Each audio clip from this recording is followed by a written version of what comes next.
Coach, take a look at the quarterback race as you saw it on Saturday. What jumped out, and what should we take away from what we saw, I guess?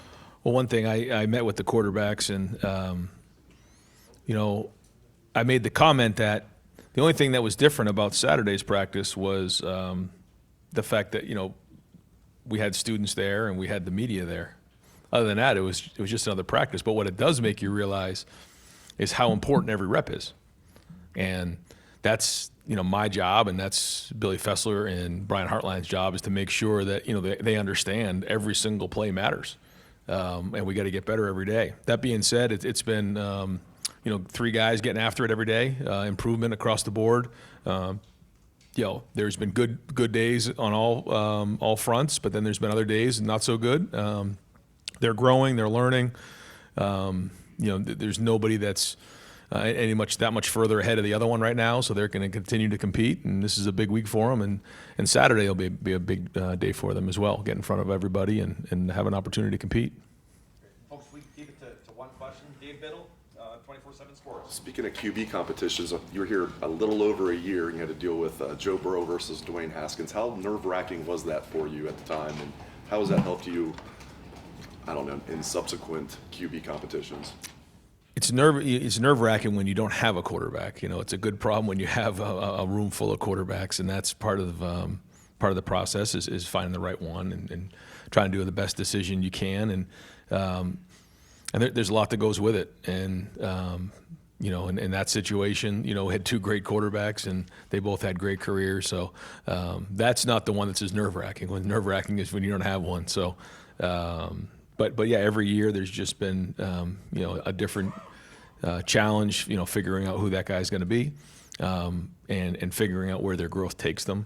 This is a situation where you have Lincoln, who's been here now for 3 years, and Julian, just for a year, and then Tavian just showed up. So all in 3 different points of their career, but all still learning and growing. None of them really have a ton of significant playing experience.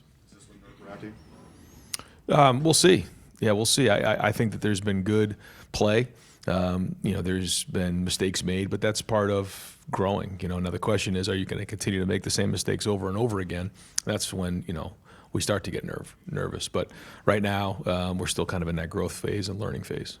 Andy Anders, Lebanon Warriors. Yeah, I know. I'm sure it's similar on the offensive line, still in that learning and growing phase. But we've seen, obviously, Austin Searville work plenty of tackle, and he was with the ones at that position on Saturday. How much of a factor is he in that right tackle competition? Yeah, I think Austin's had a very good spring.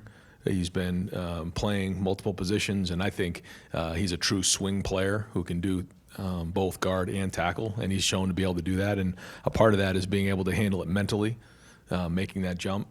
And, so he's been doing a good job of that. And like we talked about in here before, having a primary position and then a secondary position is something that we've focused on. So, he's getting to the point where I think he could start at either guard or tackle. Steve Hellwagen, 24/7 Sports. Yeah, Coach, obviously we just saw a snippet of the 12 days that you've had so far the other day, but it was hard to not notice what Lincoln Kienholz was doing. Just your, assessment of him and what's been good, what does he need to continue to work on, and is he in the thick of this right now? Oh, yeah, absolutely. You saw his potential on some of the throws that he made. You saw his athleticism show. We did, at a point, make the quarterbacks live, I think, which is the first time we've ever done that, I've ever done that. But I felt like it was important for them. And that was good to see them, move in the pocket and understand what live bullets are going to be like. And I think that's behind us now, but we got that in, and that was good. But I think that Lincoln, and I think it's the same for all the quarterbacks. We're trying to make the routine plays routinely, and I know you've heard me say that before, but that's really important to keep the offense moving. And we have good skill players, we have good pieces around them. If they can just keep the offense on track on first and second down, and then play good, smart football on third down, make the throws in a red zone, and then when it's time to win the game in a 2-minute drill, that's when they have to be special. Right now, we're to the point where we just need to make routine plays routinely. We've seen them make this spectacular. We need them to make routine plays and be consistent. And sometimes that can be boring, but that's playing the position of quarterback. And all it takes is 1 or 2 plays to ruin your entire day. We've been there before. where a quarterback can play really, really good, but one play could ruin the entire afternoon in the game. So, I'm kind of bouncing around on you, but with Lincoln, I think that's the case, but it's like that with all the quarterbacks. Jake Trotter, ESPN. Yeah, Ryan, what's your expectation with Jeremiah in year 2, and where can he continue to develop and grow given how young he still is? I think everybody on the team is at a different point, and that was the message today to the team, that everybody has to continue to get better when they're on the field. Now, where is Jeremiah as opposed to Tavian St. Clair or Devin Sanchez? They're different points, but for Jeremiah, it's like, how do I get that 1% better every day? And a lot of it is learning how to become a good teammate, learning how to encourage other guys around him to play winning football, which he does. But you're starting to see him come out of his shell a bunch. He's done some route work inside in the slot, which is mostly he was outside last year. We're going to increase his route tree as time goes on. So there's a lot of things that he can improve on, certainly, but getting more and more experience is part of it. But also just growing into his position and his personality on the team. Tony Bergman, Buckeye Huddle. Ryan, what did Quincy Porter do to be the first freshman to lose his black stripe? He was productive. He made a lot of contested catches. You guys were able to see that. We've seen a lot of that leading up to this point. And we don't like to get those black stripes off too early for the freshman, but he earned it, especially in a competitive live day like that, to make some of those catches. And he had a couple of catches before you guys even got in there that day that kind of lit up the group. So I like just how gritty he was, how competitive he was, and he's showing toughness, again, making those contested physical catches. And so if he can keep playing like that, he's going to find himself playing a lot of football this year. Pat Murphy. Ryan, going back to Jeremiah, we saw the students just mob to him afterwards. I imagine off the field he's dealing with the stardom that comes with what he accomplished last year. How do you help him manage that side of things while also doing the on-field stuff that you just talked about? Well, Jeremiah is a fairly private person, so that is in his favor. But we've talked about it, and every time a situation like this comes up, we need to have a plan. C.J. Barnett has a big part in this, and we talked about that, and we spoke with Jeremiah even for that event there, what the plan was. He's become obviously just kind of a complete lightning rod. You see him and it's just, everybody lights up, because not only what type of player he is, but who he is as a person. He's got that smile that just lights up a room, and he's just magnetic personality. So, all the recruits, when they come in, you ask them, so who'd you like at practice? Every single one of them say Jeremiah Smith. But I think with him, it's not just the ability of what he does on the field, it's how he works. It's his personality, his humility, all those things. So, but to answer your question, we have to put a plan together. He's in the city of Columbus. He's one of the most high-profile players, in the country, and certainly one of the most high-profile people in the state of Ohio now. And that's really the reality. So, putting that in place, and I know fans respect that. He's also still just a young man trying to find his way, and he is. When you look at him, you don't think of it like that, but he is. And so we put a good plan together to make sure that he has what he needs. Spencer Holbrook, Letterman Row. Ryan, 2 years ago, you guys had Cody as like a third linebacker to help out the defense. Last year was Arbel.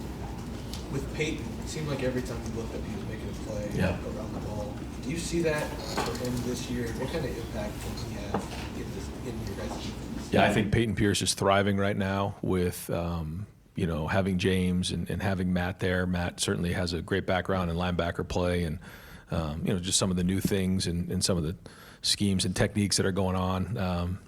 He's a guy that understands football at a high level. He's a great tackler. He was a high school wrestler. He can really see it. And, I think he's really coming into his own. He was coming off an injury, coming out of high school, getting here, and then you have that freshman year. Now he's got a whole off season to really train, and he's playing well here. So he's seeing things well. He's playing fast, and this is another guy that's going to have a big impact for us this year. Dylan Davis, Delaware Gazette. Going back to the quarterback thing, I just want to follow that up. You said that none of them have much of a gap. Is there a gap at all, even if it's small? Do you feel like one guy is, I don't say leading the race, but he's done enough to say like, hey, he's put his best foot forward? I think it's fair to say that Tavian has probably the longest way to go, just because of just the lack of experience. I think it's easy to see. You guys saw it on Saturday, the talent and his ability to run, his athleticism, the arm. He has all those things. He just needs to play more. He needs to see it more. The game's just moving really fast for him right now, but he's picking it up. He's getting it every day. So I'd say he probably has the farthest way to go, and then Lincoln and Julian are pretty much neck and neck right now. Austin Ward, rivals.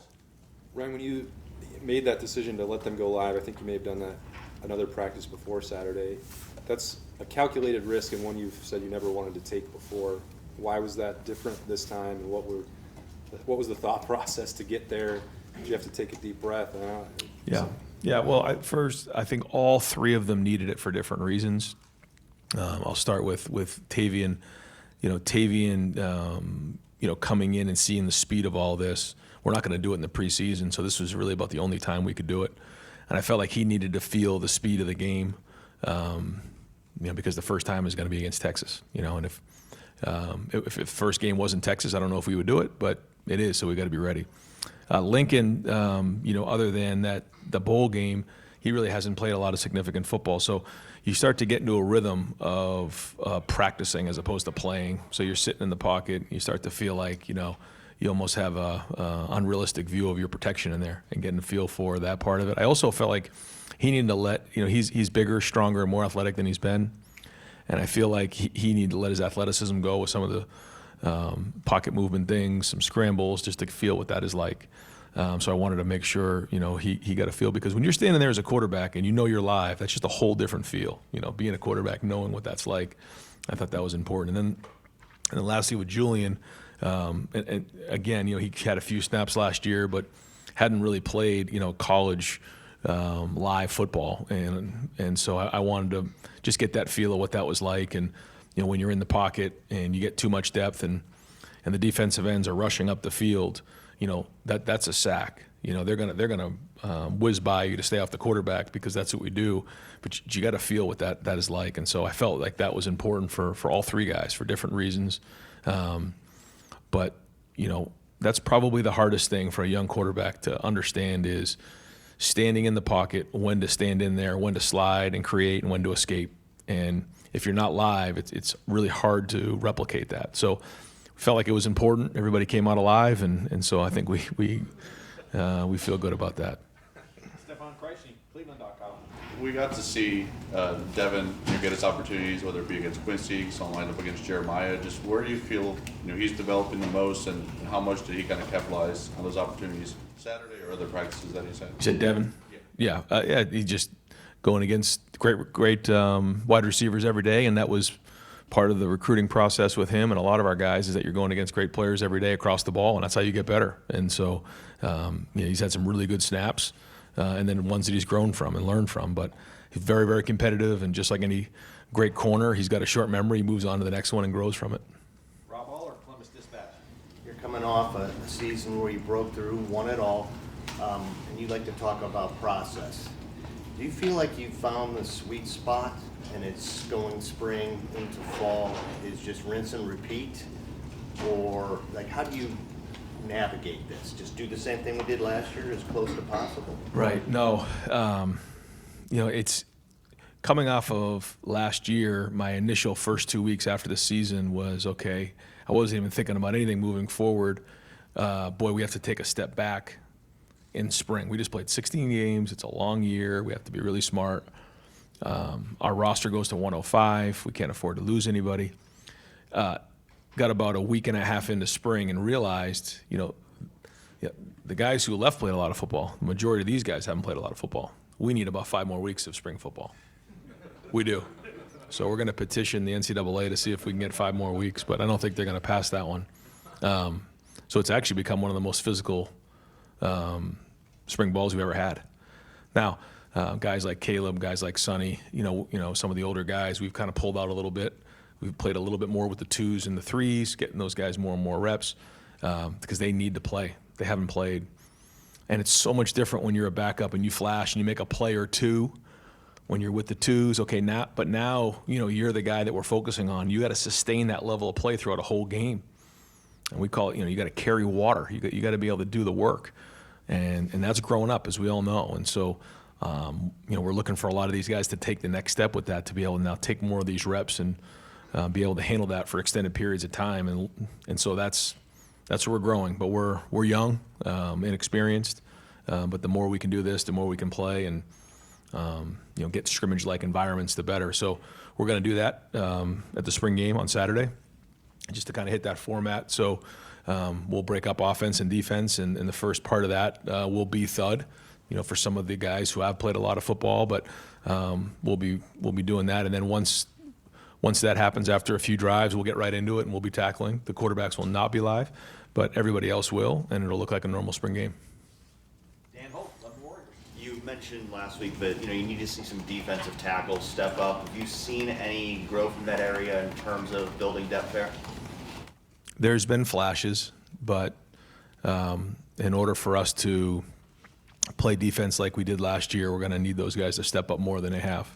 I think, again, there's ability there, but consistently playing at a certain level is something that's a challenge that I know that Coach Johnson is going to be pushing these guys for over and over again. And we need these guys to step up in a big way. I think that guys have gotten better for sure. I think you're seeing it. But in order to be where we need to be next year, there needs to be more and more growth as we move forward. Dave Holmes, WSYX.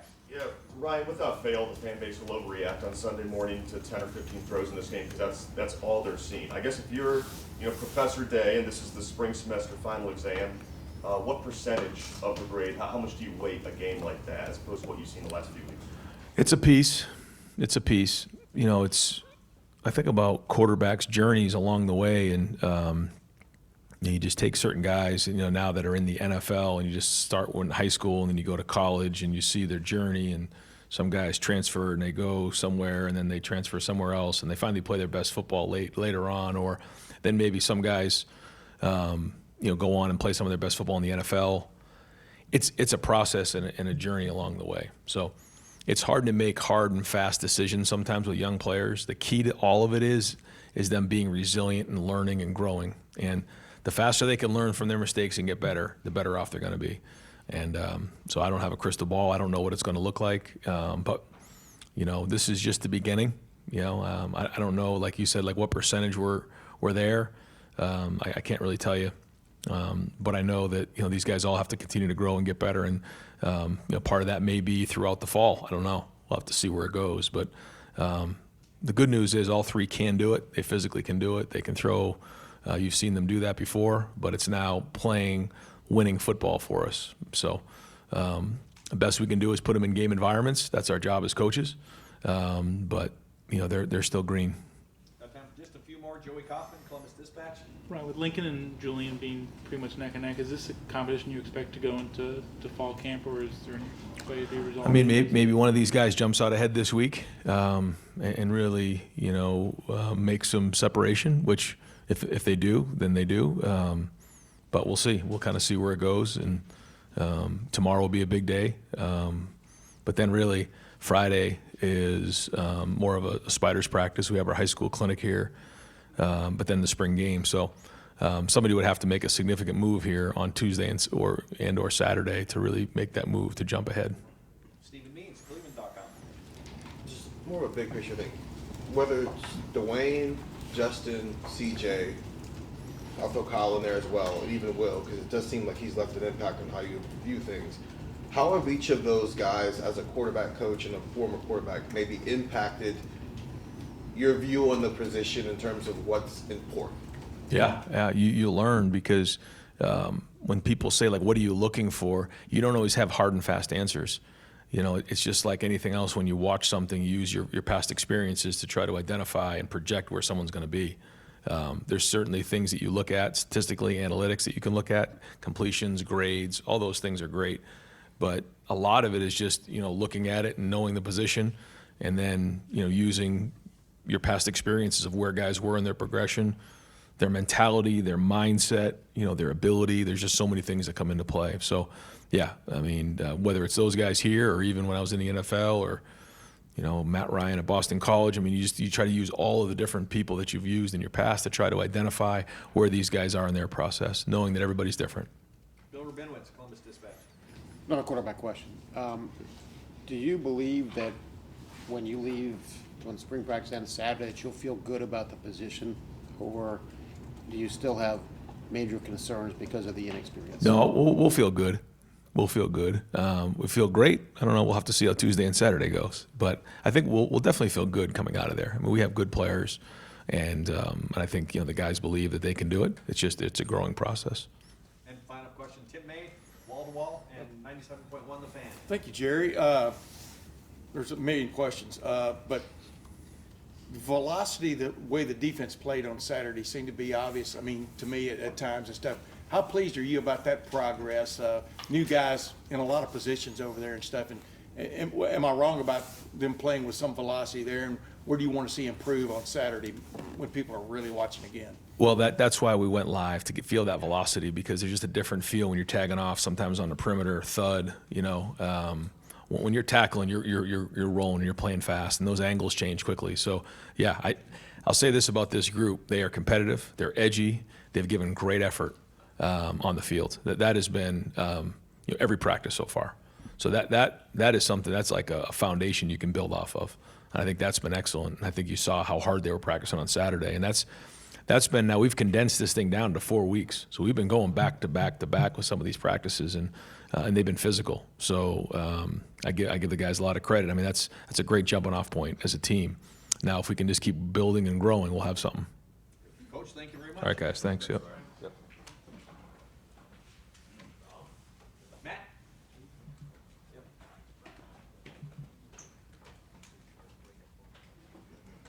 Good. How we doing? All right, folks, we're going to go about 10 minutes with Matt and Patricia here, and we're going to open up with Stephen Means, Cleveland.com.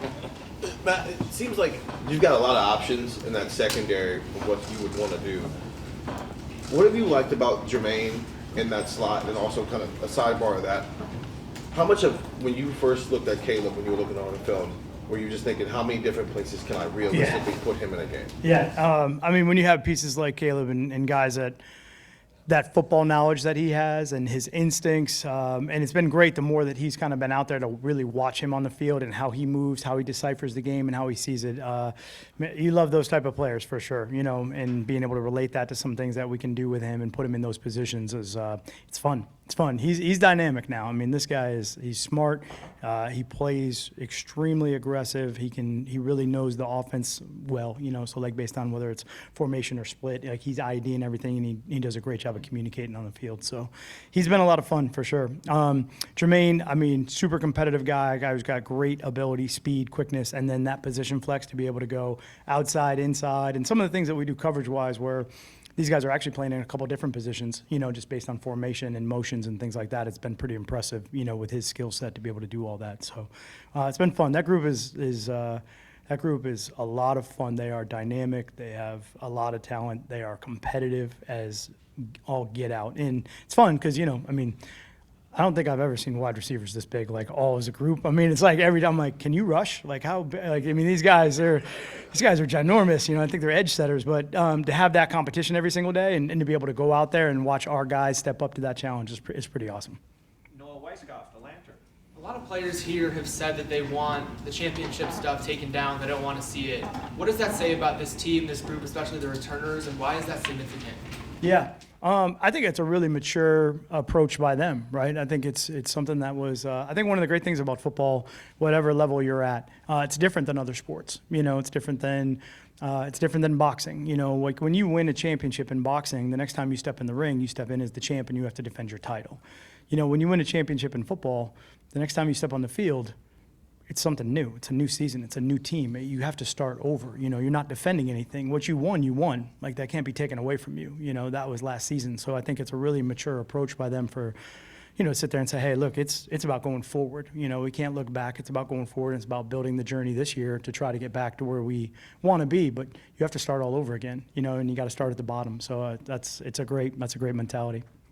Kellyanne Stitz over here to the right, WSYX. Matt, on Saturday with the spring showcase or spring game, what are you specifically looking for out of the defense? Like, what are the goals of that day? Yeah. I mean, I'm looking for a lot of things, actually. I'm pretty excited. Like, let's get in the shoe. Let's get the fans there. Let's feel the environment, the energy.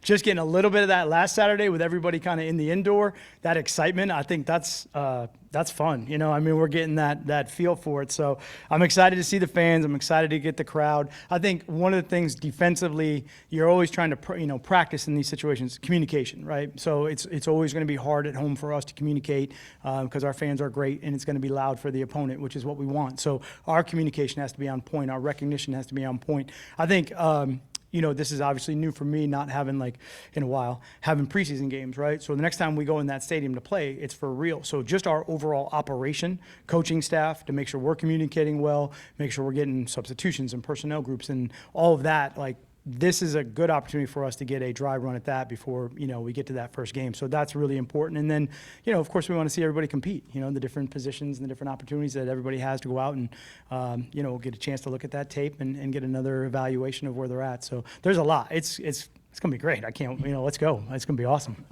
Bill Rabinowitz, Columbus Dispatch. How would you break down the safety competition between Malik Hartford and Jalen McClain opposite Caleb right now? Yeah.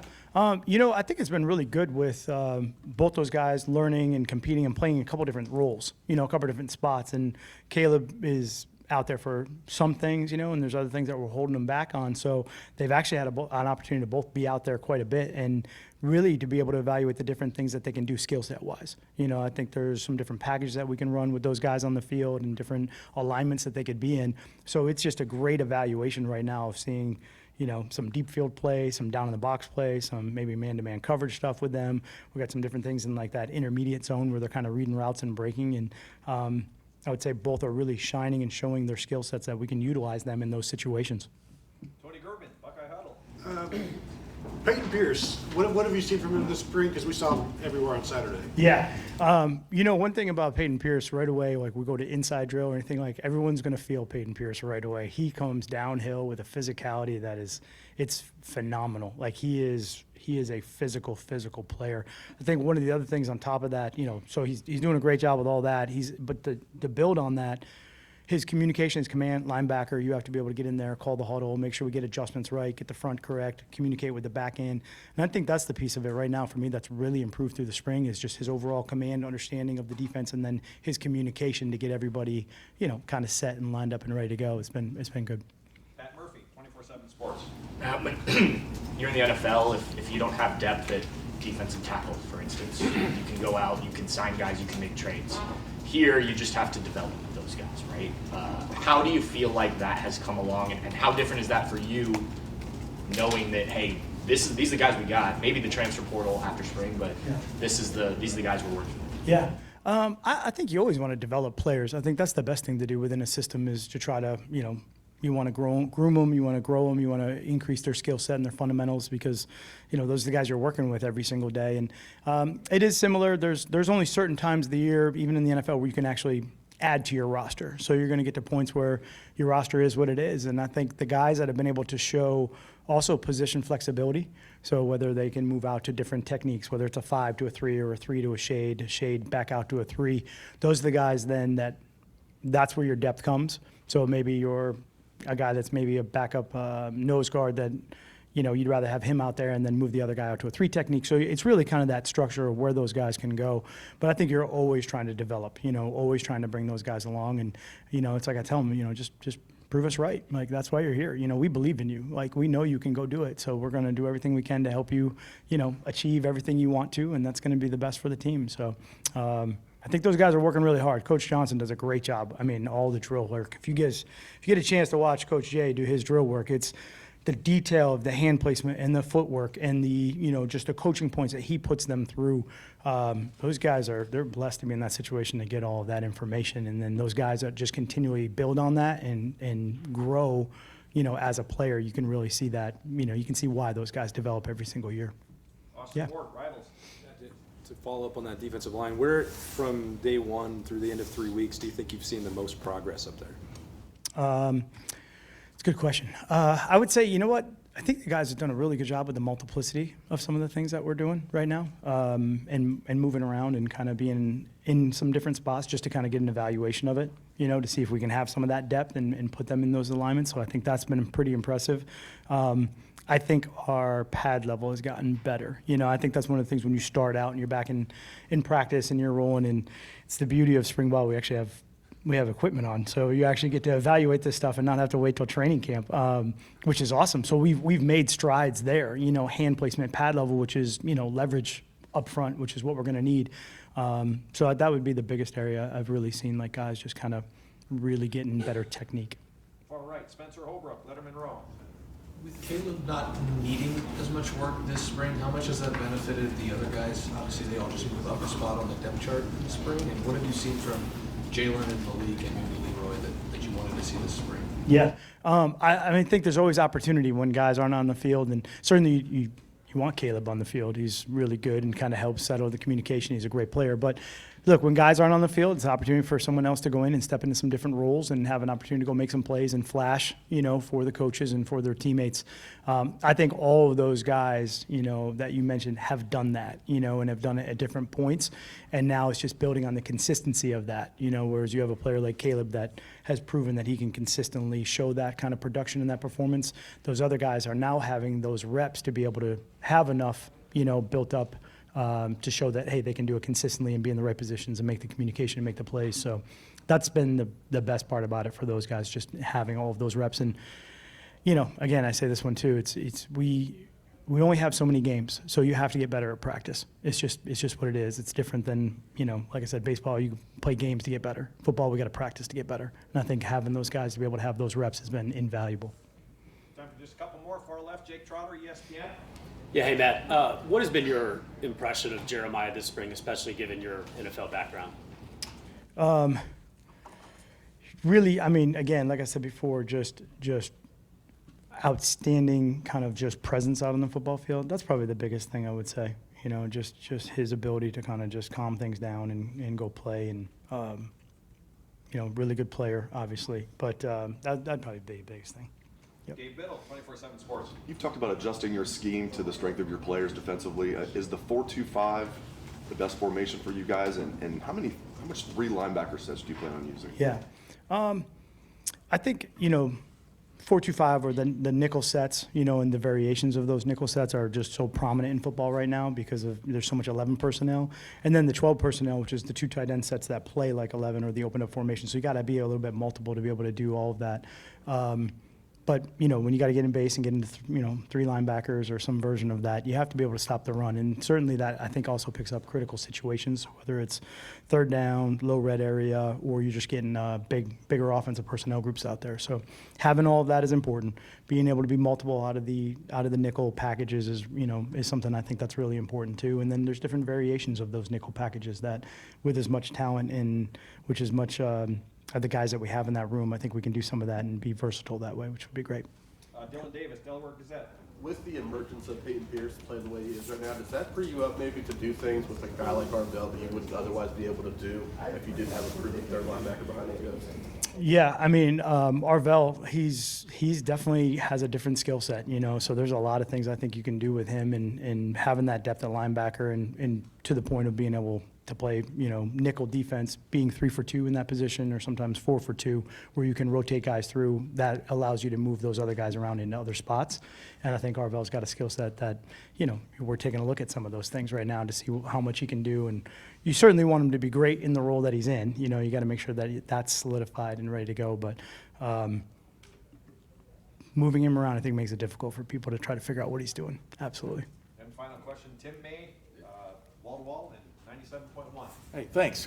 Coach, legend has it, I forgot the year, but you went through 11 safeties in the safety spots at New England, maybe 13 if you count Gronkowski as a Hail Mary dude and stuff like that. What did that year, teach you about teaching? Yeah. What did you learn from all of that? And I'm thinking college is a kind of a similar bag, Yeah, I think it's just conceptual teaching, I think, is what you're really trying to do at that point. When you have guys that either, whether it's injury or position depth, if you can teach it in a conceptual way and then you can kind of plug people into different spots, I think it goes a lot longer than just kind of memorization of this assignment. Like, I have this assignment on this play, this assignment on this play. So maybe a little bit of a bigger picture teaching, conceptual teaching, that those guys now that come in understand the concept and now they can plug themselves into different roles within that concept. We were actually just walking through that with the backers too a little bit. It's the same idea for them. It's just we have a coverage concept, and it's like, all right, well, this is the structure behind it. This is the structure underneath it. It doesn't really matter where you are right now. Just understand, like, we need to have this, and this, and based on the communication, those are the rules that you can play. So when you can understand the defense, I think, in that way, then you can plug and play a little bit more, or make guys more versatile and have more depth, value to the roster. How challenging was that, though? I would think from week to week. Yeah. I yeah, it's always tough when you get guys in on Tuesday night and you got Wednesday and you got a couple of days to get ready to go play a game. But I think the beauty of that is, I think you get them up to speed as fast as you can, but you also try to understand what do you think you can actually do with them that week. Don't put too much on them. You just want to be able to still play fast and aggressive. They have to go play the game. So you got to find the right balance of, like, hey, this is the amount of information we can give you and the time that we have to practice so that we can go perform at a high level. Yep. Coach, thank you very much. Appreciate it. Thanks so much. Good to see everybody. Saturday.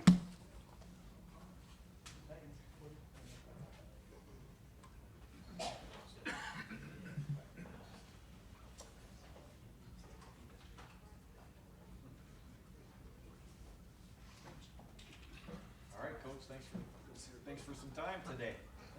And in lieu of today, Coach Hartline will not be available tomorrow to talk. Really? Dang. Come on, man. You're robbing the people. You're robbing the people. Today should be offense. Tomorrow should just be about the wide receiver. Okay. Break it out. Brian's a great guy. No, don't lie to the people. But today, John Taberry, BNS. Coach, take a look at the quarterback race. What are you seeing, and what should we take away from what we saw Saturday? I don't know what you see Saturday.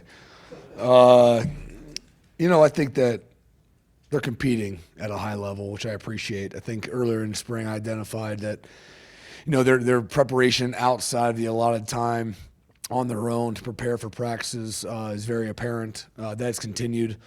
I think that they are very hard on themselves, which they need to be. We are as well. The expectations here is the highest in college football, and they know that. I think that we're chasing consistency across the board, not just quarterbacks, just every position, frankly. And, that position more than ever. I mean, that's the only guy that's going to touch the ball every play, him in the center. So, what he does and then how he protects that ball and facilitates for his own line and his skill positions is really important. The guys are doing a good job. Really proud of where they're at. Probably, Coach will handle most of those conversations and Coach Fessler. But, I can't say it's ever good enough. That's college football. That's Ohio State. But they're on a good trajectory, and I appreciate the way they've gone about each day.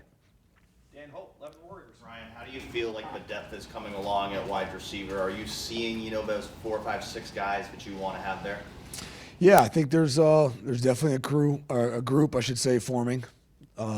How deep that is, I'm not fully sure yet. I mean, it's definitely coming along. Very encouraged with the young guys, though. The freshmen that have come in, they're competing. They are making mistakes, but quicking the mistakes quickly and not making repeated mistakes. They're making some plays. There's probably some consistency level at which they, you wish it was a little better, but they're doing a good job taking meetings to the field. So lots of encouraging sign early on, and I anticipate that to continue through summer. Jake Trotter, ESPN. Yeah, Brian, off the season that Jeremiah just had, how have you challenged him this spring, this off season, and where can he still develop and grow given how young he still is? Yeah, he's really young. I think that, he doesn't operate like that. He operates, beyond his years. But the techniques and the fundamentals, he's chasing like a lot of the guys. I mean, you get to a certain point where you're doing a really good job. You're chasing that 1%. You're chasing that finite growth. It's not always seen on film. The individual may feel it, whether it be your base or your technique and the consistency at which you do those things. That's what he's chasing. I think he's chasing football IQ, learning more about the game, defensive structure, anticipation, more than reactionary. But there's always ways to grow. I mean, if you try to mark the goals of these young men and where they currently are, they're obviously not where they want to be. So whatever that gap that needs to get filled, that's what he's chasing. So I'm sure he has some of the highest goals, and he's not that right now. So he is chasing that gap, minimizing that gap, and he's doing a good job being hard on himself. Over to the right, Andrew Gillis, Cleveland.com. Brian, you've been on staff with him now for a couple of weeks. What have your impressions been of Tyler Bowen as a recruiter and how he's handled himself on that recruiting trail? Yeah, I mean, I just think he's a great dude, man. Like, I enjoy talking with him. I like being around him. Very smart from a football standpoint. I love the way he views things. I love mechanically how he tries to, help these guys execute plays based on body mechanics and leverages and strike points. I just like, his view on things. So I enjoy that. But as you're talking football and doing, I enjoy talking to him and being around him as a person too. So his ability to connect with guys doesn't shock me. I mean, I connect with him. So, but I've been very impressed with the amount of young men that have visited and been on campus. And I just think he's putting a lot of time into it, a lot of effort, and it's definitely showing. So he's doing one heck of a job, and we're just trying to help him out as we can. Joey Kaufman, Columbus Dispatch. Ryan was mentioning the idea of increasing Jeremiah's route tree, something you guys have been working on. Where was it last year, and where can it, I guess, grow, or can you just kind of expand on that a little bit? Yeah, I mean, just, asking JJ to do everything. You don't ever want to put him in a box. You don't want to put Carnell in a box. You don't want to put anybody in a box. So to make sure he's fully equipped with every tool necessary to do anything that's required of a receiver at the college level or the NFL level. We take a lot of pride in developing that route tree technique, but it's really, the play with the mind of, routes based on coverage and all those things. So, but yeah, just trying to find ways to challenge them, and that's been one of the ways we've done that. Austin Ward, Rivals. Ryan, when you guys were talking as an offensive staff about the possibility of having the quarterbacks go live, were you surprised that it came up? Were you surprised that you guys wound up doing it? What were the deliberations? I'm surprised it's even a conversation. Like, it should always be live. That's how you play football. So obviously there's a proximity to the season, which is a little reckless. I understand that.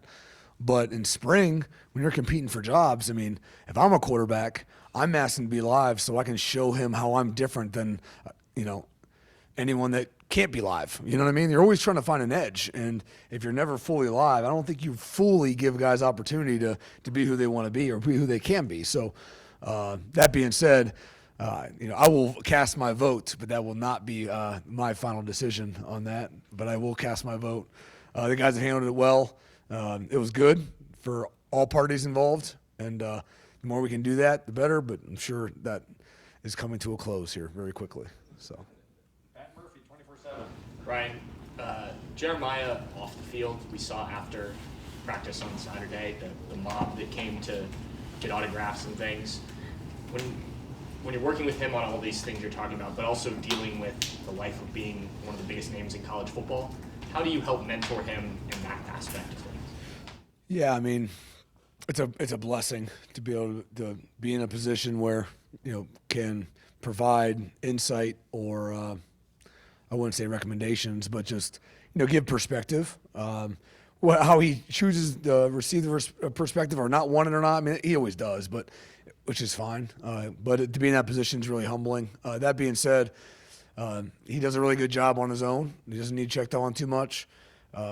He's really done a great job. Again, the way he was raised and his morals and humble and always signing, taking pictures. I'm always trying to be the bad guy for him because he's not going to be.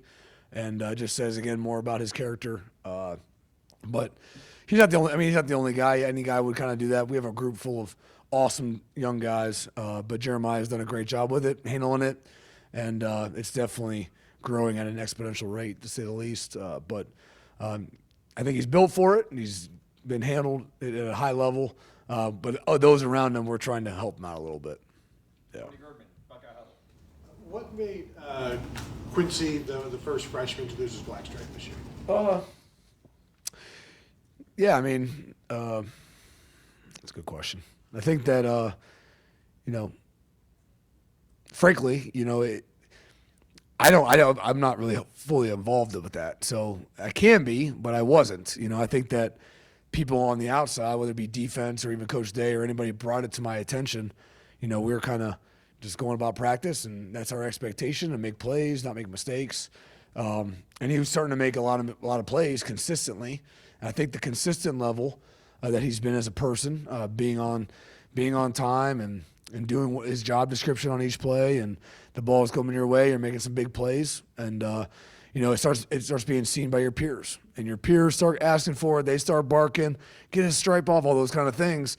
That's the ultimate sign of respect, I think, when your peers go to your bat, and he's not going for his bat. No one else, people are bringing it to your position coach. I think it speaks volumes of the general respect that you're earning through the process. So I think something like that happened, and it was well deserved based on his peers and the other coaches.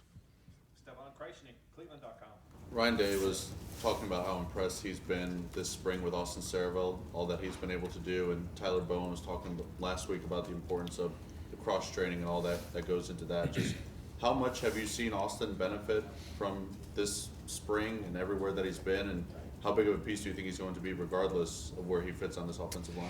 Yeah, I think Austin's been awesome. I mean, he literally, I don't know what I'm saying. He's played every position. We just move him around, and he handles it. And, he's one of those guys, I feel like you watch film over and over again, day after day, and his name never really gets brought up, in a good way. Like, the O-line, your name gets brought up when usually not going as well, they're literally at the point of attack on every single play. So there's nowhere to hide. And so, but Austin, when his name gets brought up, it's like, man, that was a good job, right? Good job, pass off that combo, whatever. It's always positive, and been really impressed with him. It started in the winter, did a great job through the winter.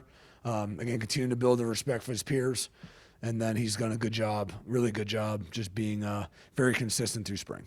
Far left, Jeff Gilbert, Press Pros. Brian, since you've been working more with the whole offense, when it comes to quarterback play, what has grown in your appreciation of that position and what those guys have to do and go through? What do you think more about those guys versus maybe what you thought before as just a wide receiver guy? Yeah, I mean, there's no just a wide receiver guy. If you are just a wide receiver guy, but you won't be a very long. It's all about quarterback play, So I think in that same world, though, to the point is that, in order to be a great receiver or receiver guy, whatever you want to call it, there's only one page, it's the quarterback's page. So everything is based off them. Whether it be their progression, their timing, the stresses they have is what we're trying to minimize. So if you don't fully understand the quarterback play, it's hard to maximize receiver play, I think. That being said, I'm still always learning. I think that I can't say anything's jumped out massively right now, but I would say that I guess I would say the preparation level, what is required to execute and play at a high level is just not capable in the allotted time, right? There's only so much time we're allowed to be with players.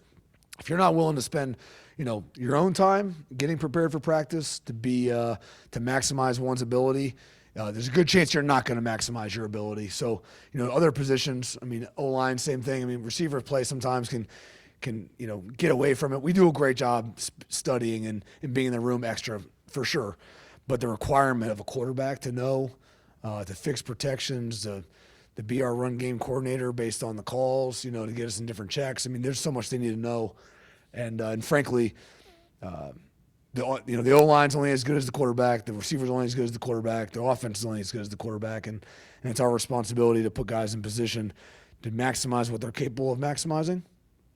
But their inability to notice that they need to spend extra time outside the allotted time, I think is critical. And the amount that it takes, I guess I was maybe a little naive too, but the guys are doing a great job doing it. Got time for just a couple more. Coach has got a meeting.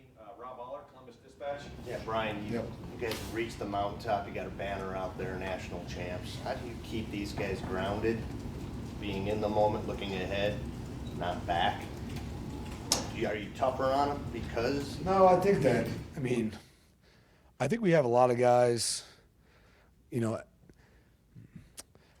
think it's understanding that we were trying to build the map to get to where you wanted to get to, but now that we have the map, doesn't mean we've traveled the path. So, like, we know what it looks like. The guys that are here know what it's supposed to look like. The guys before us set an unbelievable example of how to get to where you want to get to.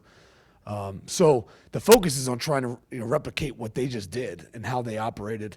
We can't say we've done that right now. So it's very easy to stay motivated because they already know it's not good enough, frankly. And so the last thing they want to do is put in a ton of effort and then not reach their goals. So motivation, I don't think is needed. I think there is a catching up of those that maybe aren't quite sure what it takes, but overall, motivation is not what we've needed. Clarity of message is definitely what we've been focused on, and I think the message is being received. So, not concerned about motivation and the looking back, if you will. I think everyone's pretty focused on being forward and knowing we haven't accomplished anything. So, Stephen Means, Cleveland.com. Who would you say is the leader of your wide receiver room right now? I would say Carnell Tate, Brandon Ennis, probably have done the most outspoken, in the room. Yeah, I would say that they're doing a good job. Those are probably the two guys that would jump out of my room. Yep. I mean, because Brandon, he's been vocal, obviously. Carnell taking on that role more and being more vocal. He's a good football player, obviously, and there's things he's got to do there, but that process for him and becoming a more vocal leader, for you to say that about him. What was the question? Carnell, like, what have you seen, like, the growth part of it? Yeah, I mean, I think he's pulled guys aside, and had one-on-one conversations with them. He's locked into, I think he saw the impact that Emeka made and the role he played, and to think that you're going to lose that and then be a better group probably doesn't mathematically make sense to him. So someone's got to step up in that role. And one, everyone respects him. Two, he knows he's capable of it. And it's just the desire and the appreciation, I think, to be at the older table now, at the older head, and appreciate the way Emeka probably went about his business. And so he probably valued that, appreciated that, and he's just making sure we still have that. Final question, Bill Rabinowitz, Columbus Dispatch. Could you assess the running back room? I think it's pretty much assumed both those running backs, CJ and James, think that tandem system is probably the way you got to go again. How do you think how is it working, and do you see third and maybe fourth guys hopping in there? I think that, in college football, or NFL football, any football really, you got to have depth in the running back room. I think that it's very apparent in the NFL. It's usually a two-back system. Very rarely is it one guy. But in college, I think we saw the benefit of that last year. The ability to complement each other is really important. I think the ability for us to identify what they do great and put them in good positions to be what they are, and what they're best at, I should say, is really important as a coaching staff. I've been very impressed with even the younger guys, Sam and Bo, and the way they've come along. Consistency is still what you're chasing, right? You're always able to. That's why you're here. But how often you do it ultimately dictates how much you play. So, but overall, I think Locke's been on them. They understand the standard in pass pro, and not being a guy we got to sub out because you can't pass protect. So we were blessed, especially with Trey last year and Quinshawn. So, but no, these guys have done a good job. They're competing. They've been very coachable. It's shown up a lot on film. Yeah, I mean, it's always Hartline backs. I mean, every opportunity you get to go live and break tackles really gives you the most feedback on what these guys are capable of. If you're just playing tag out there, you never get any yard. At least you shouldn't. But the running backs, on contact days have done a good job. James has done a really good job growing. Really excited about him. Everyone's really excited about him and CJ. I think ultimately, how good would the group be is probably based on, the bottom rising, right? I mean, you're gonna have some guys at the top, but where's the floor? And so I think Bo and Sam, those guys have done a really good job, and we need some more guys to get healthy, more guys on campus, but very encouraged. Coach, thank you very much. Thank you.